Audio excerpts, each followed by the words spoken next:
This is my presentation on the medium long shot. So for the overview, the framing of this shot includes the subject from the knees and up. The director could choose to cut the character off below or above the knee depending on the stylistic choice. The shot is composed of the character and its surroundings, so there may be more than one character in the shot, or could just be the subject and its setting.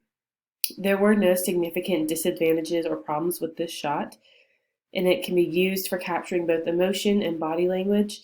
It also helps to frame multiple subjects with the background or just to show a subject in the setting.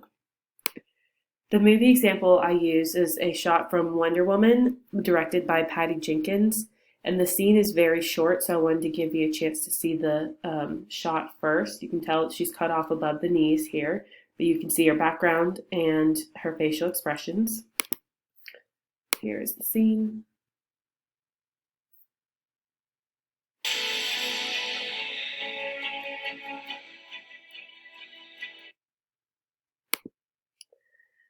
So the director chose to do this shot because it shows her facial expressions, but also the body language. You can see her moving while also seeing everything on her face. It also includes the background, which helps to cut to the other characters in the setting and remember her in context. It affects the scene because including the background develops the atmosphere and the mood of the scene more. It makes it easy to go to a wider shot to include more of the setting, or to go to a closer shot to focus on the character's emotions, depending on what angle the director wants to go for. And I think it works well for this scene. It blends well with the other shots, and it gives a well-rounded view of the setting and the plot of the story.